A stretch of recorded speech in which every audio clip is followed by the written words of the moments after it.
So, hey, we're getting unwhelmed. I'm glad to have you with me today. We are talking today about our inner assholes. And before you try to puzzle out what that means, we'll figure it out. But I'd like to start with our usual grounding exercise. So I'm going to walk us through a little bit more today because today we're going to require ourselves being gentle with ourselves. And that is a really tough assignment. So if you're comfortable, that's great. If not, get there. Make sure that your feet are comfortable on the floor, that your booty is somewhere, or that you are, I don't care, laying down. Doesn't matter as long as you are somehow connected to a thing that is connected to something else that is connected to the earth. So if you're not levitating, you're probably doing it right. When you're ready, if you're comfortable, close your eyes. Otherwise, just direct a soft gaze somewhere in your environment. Roll your shoulders up and back, and then forward. Loosen your neck a bit. And when you're ready, take a deep breath in through your nose and out on a sigh. In and out. And in and out. Let your breathing return to normal and make yourself comfortable. As your breathing is returned to normal, just feel the breath entering and leaving your body. You may feel it through your nose, through the back of your palate, down your windpipe, into your lungs and your chest. You may feel it all the way down to your belly and your diaphragm. Take a quick moment to sort of scan your body. Is your brow furrowed? Are you frowning? Relax your forehead. Are you squinting? Just relax your eyes. If it's helpful, you can place your hands over your eyes. Is there tension in your jaw? Are you clenching your teeth? Is there tension in your tongue? Relax your mouth. Are you feeling it in your neck, your shoulders, your back? Take a few big breaths here.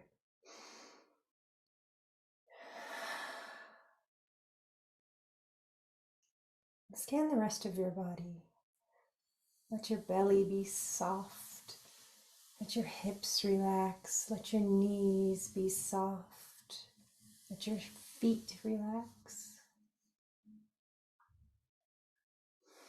As we're here in this moment, I encourage you, I welcome you to think about a younger you, one that was vulnerable and soft and maybe scared, maybe worried, maybe anxious.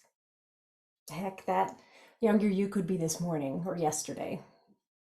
But think about a time when you felt that you did not have protection, that people weren't looking out for you. Imagine that younger you and see her. And imagine your current self standing or sitting with her. What if you had the opportunity to be the person that that younger you needed in that moment?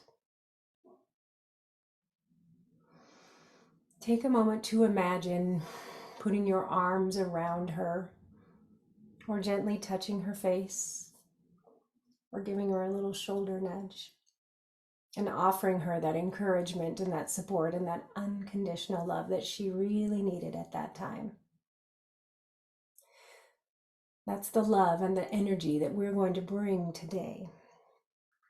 And I encourage you at any point during the day to come back to this moment with breath and to be that gentle, soft support that the younger you needed. Let's take one more big breath in through the nose and out through the mouth. And when you're ready, come on back. Thank you.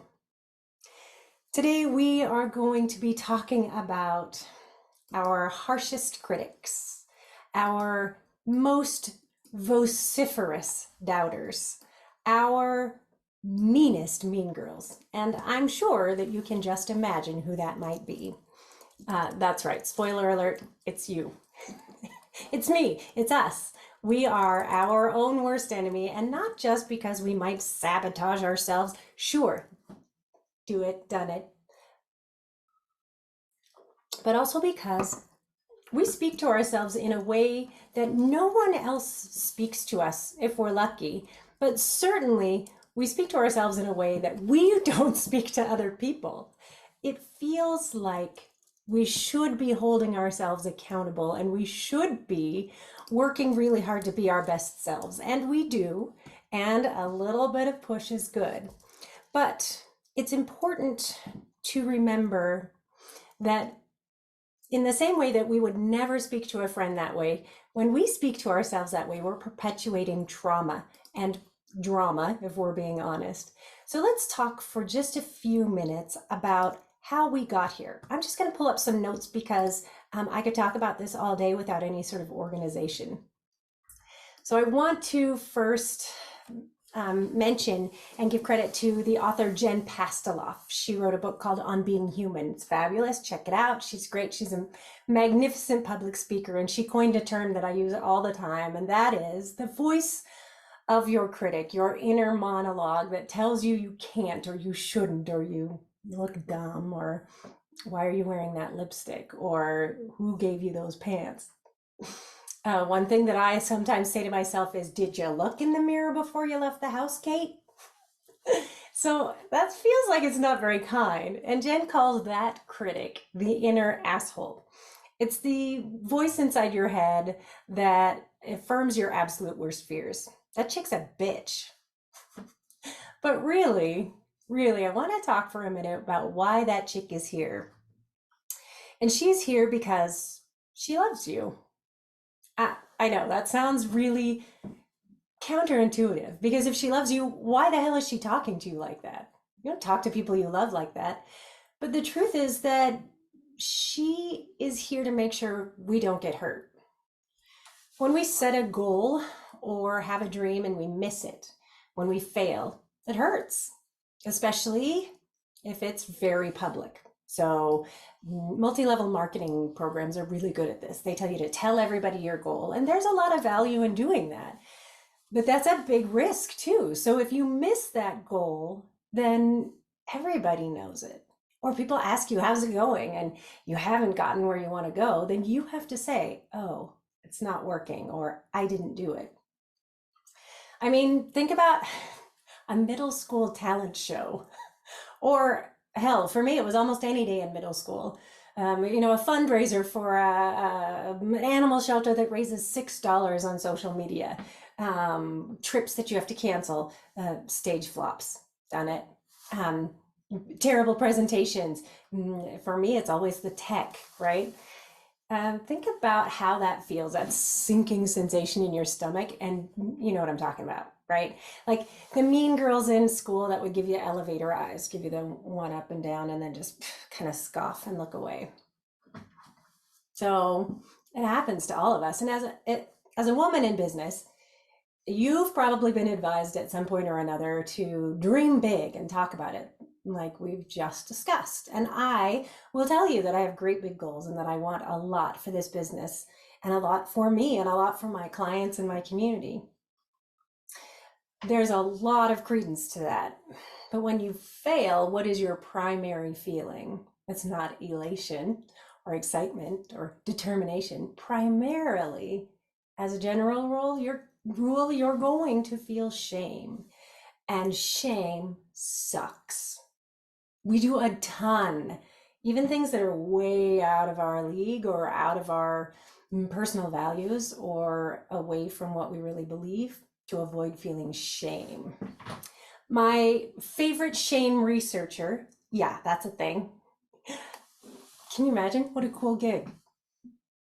I adore her. Her name is Brene Brown. I don't know if there are other shame researchers. I have to think so, but she's made a fantastic career out of it. She's one of my favorite authors and she's one of my favorite speakers. And she has made a career out of learning, thinking, writing, and talking about shame and its profound impact on our life. And so she talks about shame and she describes it as, quote, the intensely painful feeling or experience of believing that we are flawed and therefore unworthy of love and belonging.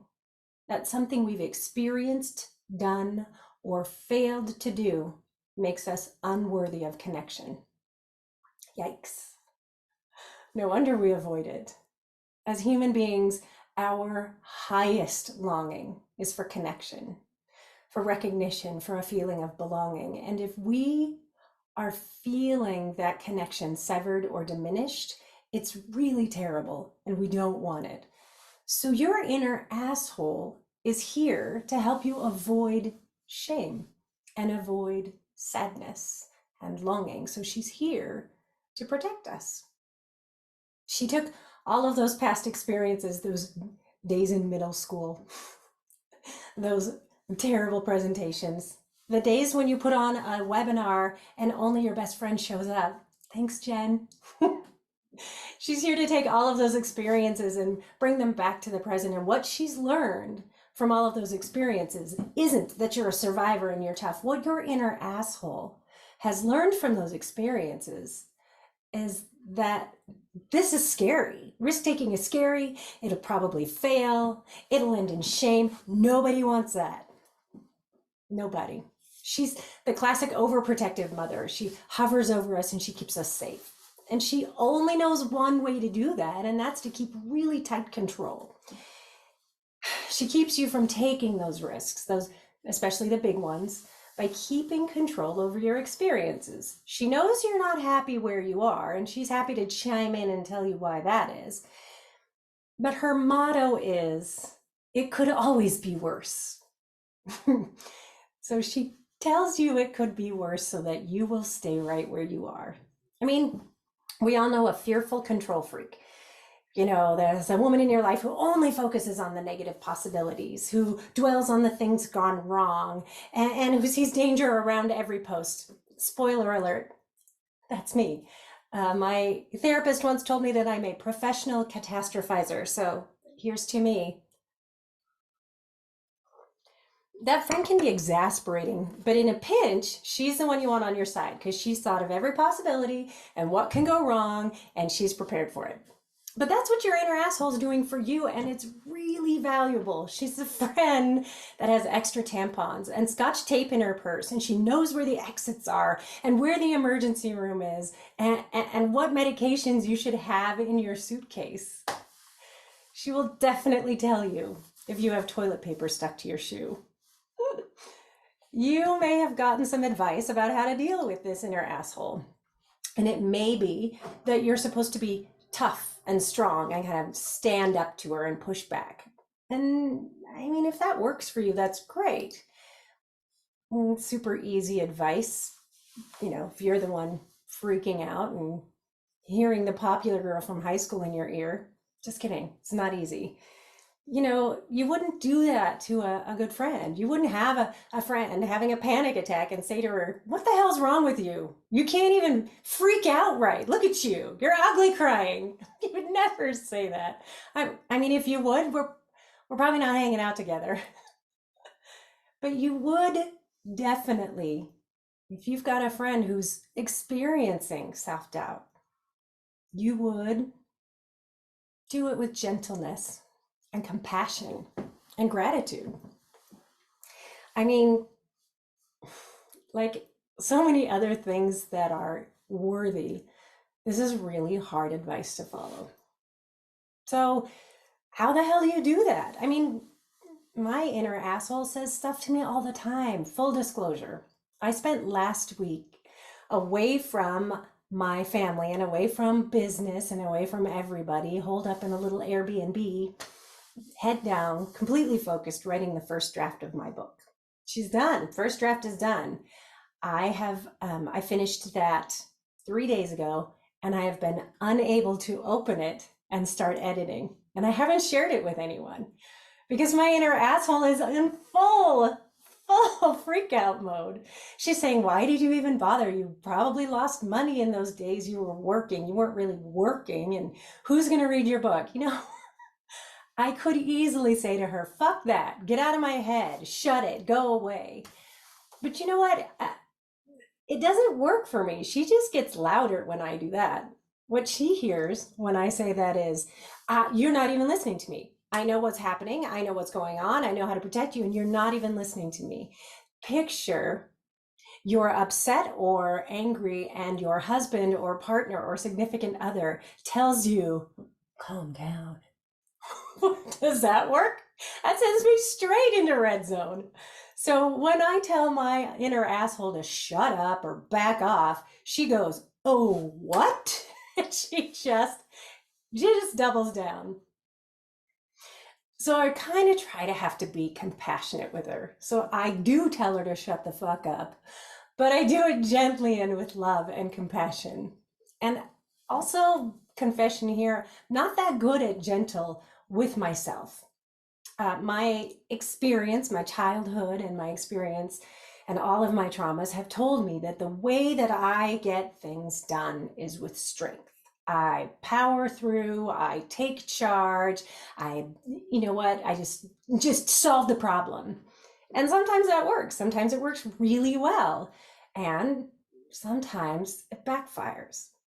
A pattern that I have noticed about myself is that those times when I am most fearful are the times when I try to be in the tightest control and to be strong and forceful. And a lot of the time, it doesn't work. My husband tells me, much to my chagrin, that my softness is my strength. And when he said that at first, I rejected it wholeheartedly. No, you can't get things done when you're soft. No, you have to be strong. But what he meant by that is when I am soft, when I am easy, when I am kind and compassionate, things might take a half a minute longer, but things generally resolve much more fully and keep my relationships and my connections intact. So I do want to just take a moment to say that reframing your self-talk is a process that is not a one and done. Just like everything else in the unwhelmed world, it's a practice. Your inner asshole is not going to listen to what you have to say and go, oh, I never considered that. Thanks ever so much. I'm just going to be on my way. That's like saying that your kids, when you tell them to pick something up, are going to say, gee, Mom, thanks ever so much for that guidance that will help me later in life. Thanks for making me get off of social media and restricting me from my phone so that I can learn self-control. I really appreciate it. I know you're looking out for me. It's just not the conversation you're going to have. You're not going to have that conversation with your inner asshole either because, review, she has learned that things are going to go wrong. So I do want to note additionally that if you have a healthcare provider for your mental health, if you have a therapist, a counselor, a social worker, a support group, if you have the luxury and fortune of having mental health care, please work through this process with the support of your mental health care professional. If it feels safer for you, do this with a friend or a buddy or a trusted friend or associate or someone who will keep your confidence and support you without judgment. And if you're at a point in your life where you're struggling to find that person, if you don't think there's somebody who can be gentle with you or listen to you, or you're afraid to share those things, I'm telling you right now, hit me up. Katie at unwhelmcoaching.com. Go to Unwhelm Coaching, hit us up on social media. I'm here for this. I don't want you to have to do this alone, and I know it'll work. So what do we do? So the first step one, because I love steps. I love to number things. So step one is to listen to her. This is the hardest part because our inclination is to either agree with her and dive into the spiral of self-doubt, self-loathing, and panic and shame, or to push back and work really hard against her. But this is a point where you'll just need to be uncomfortable for a few minutes before it gets better. Again, like so many things in unwhelming, it's harder before it gets easier. So take some time. You want to set the tone for this. So don't start this process when you're on your way to get your kids, or if you're in the middle of a busy day and you've got 4 meetings ahead of you. That's not the time to start this deeper process. There are smaller pieces that we can do, and we'll break those down. But for your first really deep dive into this, you need time and you need space. So set your environment. This doesn't mean to go on an ADHD productive procrastination spree. Not that I've done that. Nope. Yep. All the time. I've had days where deadlines get missed, but closets get cleaned because it's easier.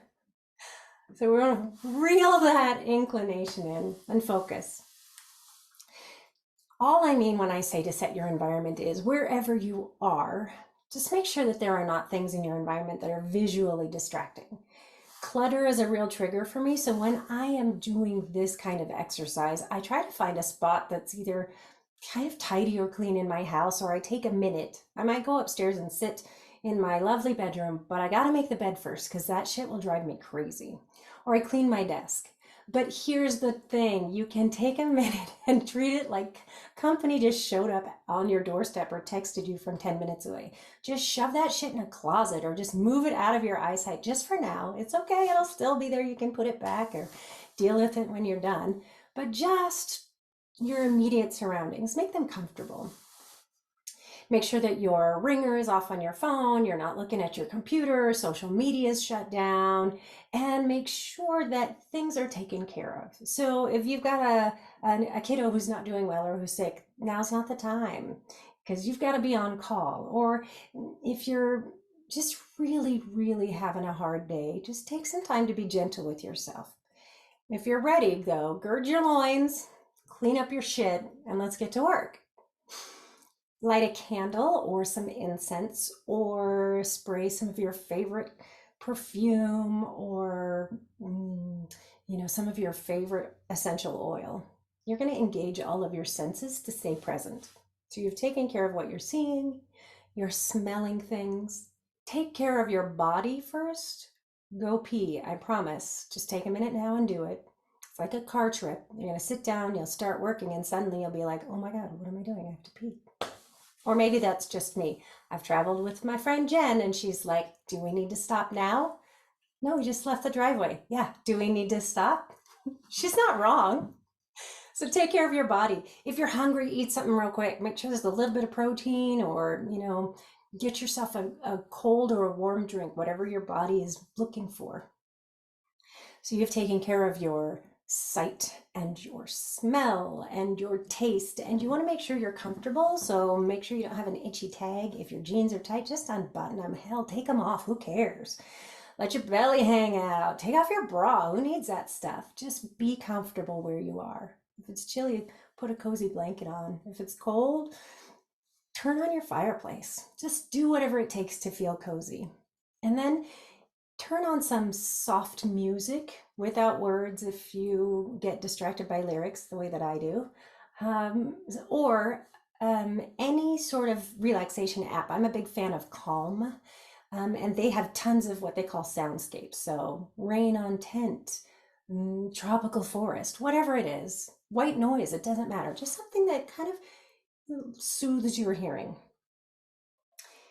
Start with some big, deep, grounding breaths. If it's helpful, then you can use a self-guided meditation like your Calm app or anything on YouTube that just feels comfortable. Again, please do not let this lead you into an ADHD-fueled rabbit hole where you're searching for the best guided meditation with a guy whose accent doesn't drive you nuts. I'm speaking from experience. Once you have that set, If this is all feeling kind of woo-woo, by the way, if you're feeling like, whoa, I don't do this, just lean into the weirdness for just a minute. I mean, science backs mindful breathing as a proven stress relief technique. And it also backs journaling as a method to promote reflection and problem solving. And if you need the links to that science, they're on my website because my inner asshole needs you to prove it. Close your eyes, imagine all of those little stressors and encapsulate them in little bubbles and let them float away. Reassure them that you'll get back to them. They just don't need to pester you right this minute. Next, I want you to think about the goal that you are afraid you won't achieve, or the thing that you're sure you can't do, or the failure that is absolutely going to mark your legacy for the rest of your life. Yes, because you didn't start that class on time, you're probably going to fail, and it's going on your tombstone. So think about that for just a minute. This is a tricky step because you don't want to get bogged down and hanging out with your inner asshole in a pity party. And she can be very persuasive. So it can be helpful at this point to set a timer. And if this is hard, start with 3 minutes. If you're still writing, set the timer for another 3 minutes or 10 minutes or 30 minutes or an hour, whatever you feel comfortable with. Find the point that feels intimidating and back off from there. I use a timer cube that I absolutely love because if I set the timer on my phone, my ADHD brain, when I pick up the phone, will see a notification or will tell me I need to check something. It's just a dangerous rabbit hole for me. So I use a timer cube. You can use your trusty kitchen timer. Write down the goal or the failure or the intention first.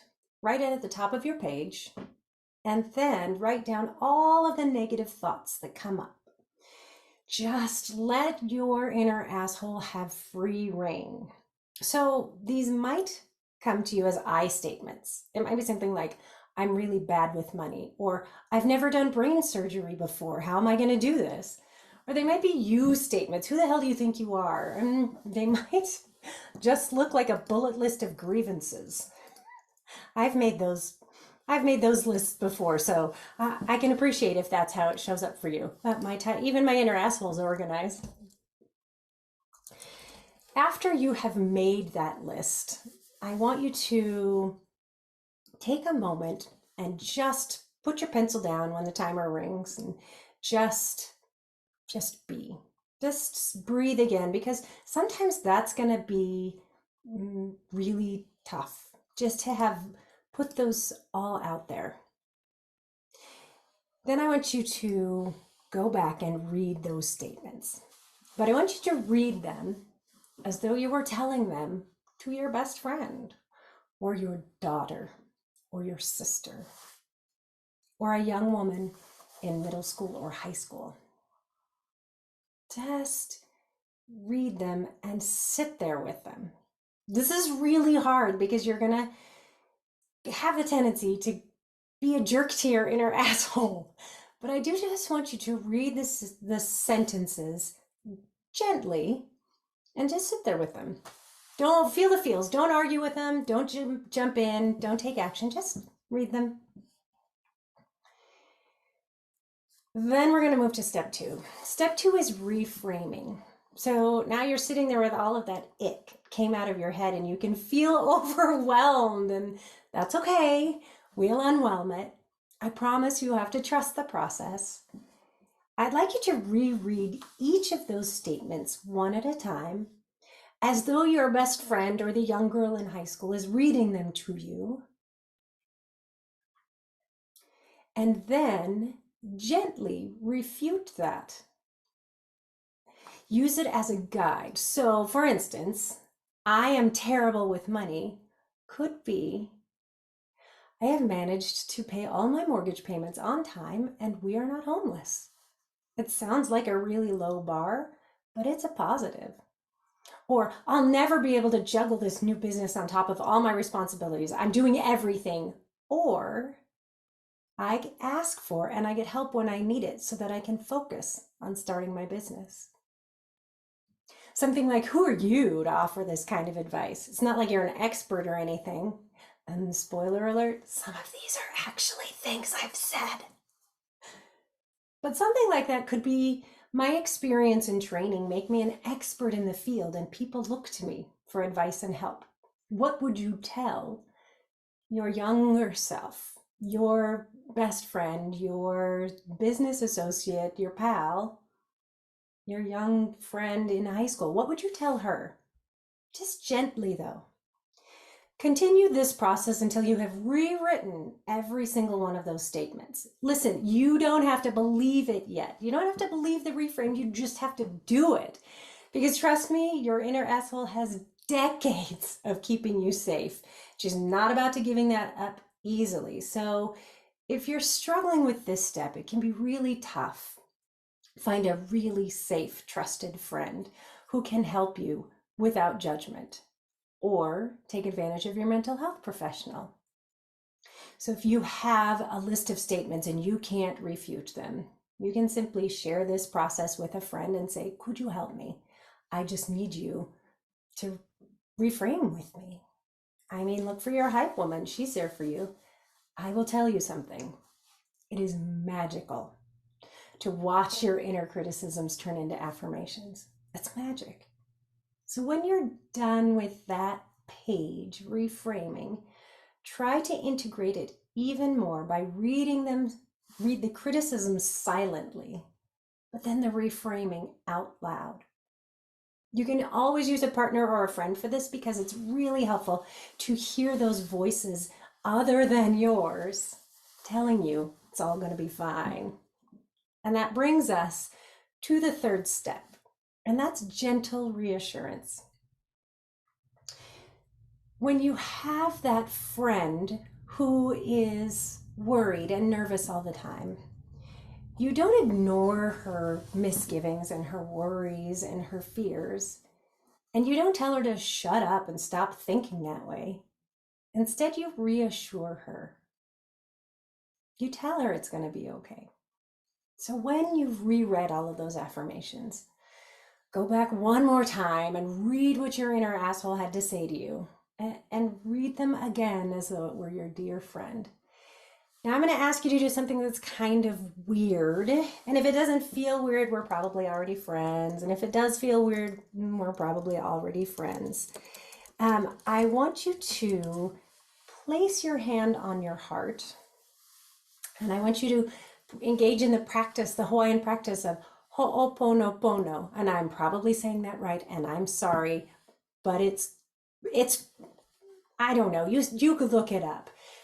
But it is the prayer of self-forgiveness. And the prayer of self-forgiveness, and maybe that you feel like this isn't okay or this is wrong, but just say the words. The prayer of self-forgiveness goes like this. Thank you. I'm sorry. I forgive you. I love you. Imagine if someone said those things to you and you could let go. So place your hand on your heart and close your eyes and take a deep breath and say with me, thank you. I'm sorry. I forgive you. I love you. Take just a moment and stay right here with those thoughts.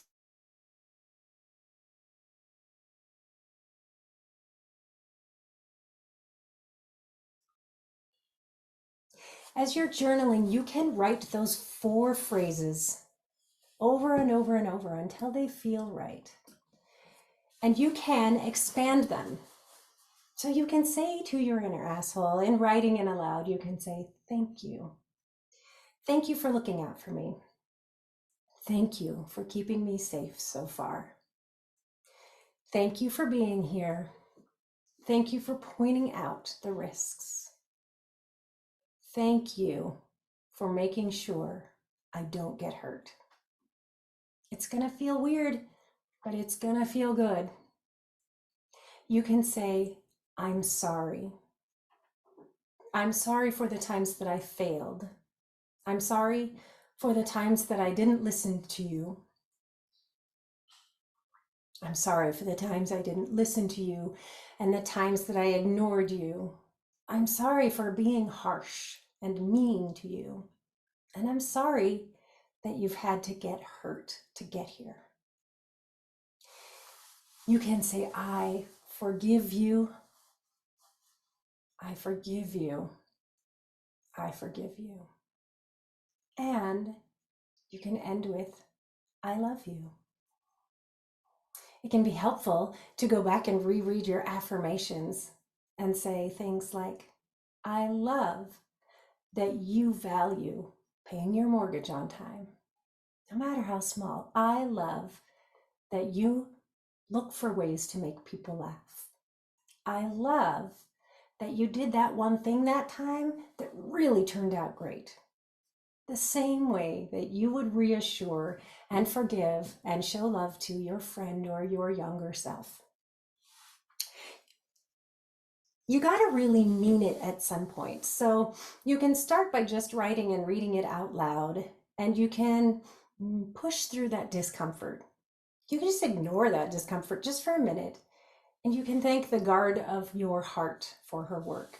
Then you can offer another great big deep breath, and you can say to her, it's okay, I got this. You can visualize whatever you want to get help with in this step. You can imagine wrapping your arms around your younger self or standing with your hand on her heart. Reassure her that you're grateful, but you got this. She doesn't need to carry this burden anymore. And then send her on her way. You're not done, of course, because she'll be back. But whenever she shows up, you can repeat this process. You listen, you reframe, reassure, and send her on her way. At any point during the day when you're feeling her push in and crowd out your positive thoughts, you can stop, have a breath, return to your younger self and say, thank you. I forgive you. I'm sorry. I love you. The last step in this process is just keep it going. You can repeat this process every day, multiple times a day, whenever you need to. But at first, your inner asshole is going to put up a bit of a fight. So it's going to be a lot of reassurance to give it up. So let's just add one more tool to our kit. Thank you notes. No, I really mean it. We're going to write thank you notes to ourselves. Pick a criticism that really resonated with you, one that really gets to the core of what you believe. Hold it in your mind along with your reframe. I want you to write all or parts of the thank you message on 5 or 6 pieces of paper. Thank you. Thank you for keeping me safe all of these years. Thank you for safeguarding my confidence. Thank you for protecting me. Thank you for holding my heart. Thank you for giving me space. You don't have to address them or sign them unless you want to. I mean, like your inner asshole might have a name. I have a friend whose inner asshole is named Carla. Her name isn't Carla, but that's her inner asshole's name. Whatever it takes. You can sign it, don't sign it. Don't get hung up on perfection here. Progress over perfection. Done is better than perfect. Use Post-its. Post-its are my friend. Use pieces of scrap paper. Write it on the back of a receipt. It doesn't matter. Just write them. Then I want you to stick 2 of them where you'll see them really often. You can put them on your bedside table so you see it when you wake up. You can put it on your bathroom mirror, your computer monitor, and then take the rest of them and tuck them in various places. A coat pocket, your wallet, the phone case, your visor of your car, inside a journal, under your pillow. When you come across them, take a minute to hold that sentiment in your heart. Once again, thank your inner asshole for all of her work, and once again, tell her, thank you. I'm sorry. I forgive you. I love you. Take another big breath and say, it's okay. I got this. And send her on her way. It's not an easy process. It's not a one and done. You have to practice radical. You have to practice radical self-love. Building confidence and eliminating self-doubt is like building muscle. You have to work it out to stay fit. It's a real pain in the ass because, I really firmly believe that you should do like one cardio workout and it should lower your cholesterol immediately. And you should do like 6 sit-ups and get abs, like real abs. But apparently it doesn't work that way.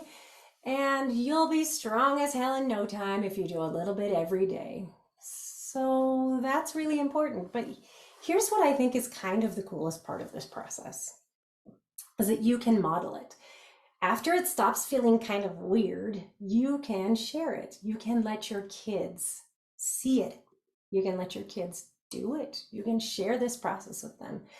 Be prepared for them to feel weird or scoff at you. Your friend who's down on herself or whose inner asshole comes out a lot, you can share this process with her.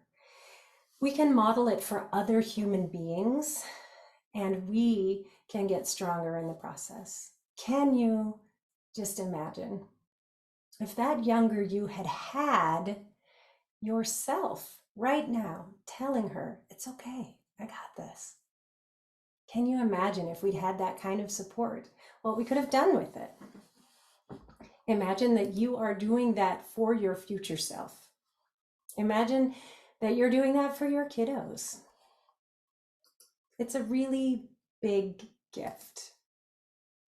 So once you have started this process, it can be helpful to go back later in the process and reread some of those earlier criticisms and realize the progress that you've made. Pat yourself on the back. This is no time for humility. Your inner asshole will take care of keeping you humble. What you're going to focus on is what's the progress you've made. And keep in mind the unwhelming process and think about what were the forces beyond your control that got you here. And then you can thank your inner asshole for getting you where you were in spite of all of the shortcomings, in spite of all of the obstacles and challenges plopped in your way. I'm telling you right now, if you don't have a pal who can help you with this, or if you don't feel like you can get through this, you call me. This is a process that takes tender loving care, and I'm here because I love you and because I want you to feel this calm and this confidence. This has been kind of a vulnerable unwhelminar, so I would love for us to end again with some little movement, easy, gentle movement. Stretch your back. If this message has been uncomfortable for you or you're kind of stuck about this process, you might feel it in your neck and your shoulders. You might feel it in your gut. So I would love for you to just take another big deep breath and sigh it out.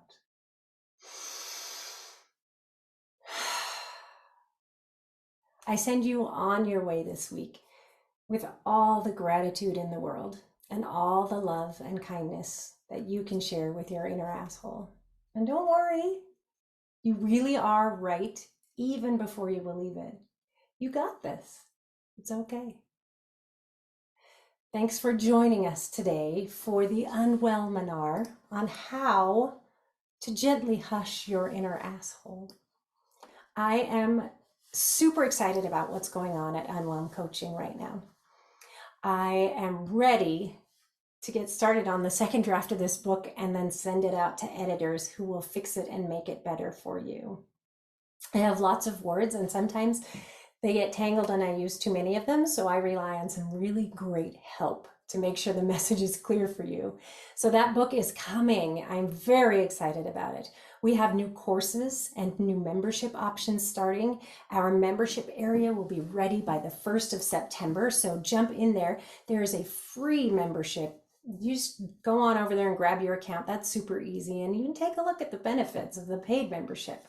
We have openings for a couple more coaching sessions or coaching clients this month. And we are starting up some very cool free and lower cost offerings. So keep an eye out for those.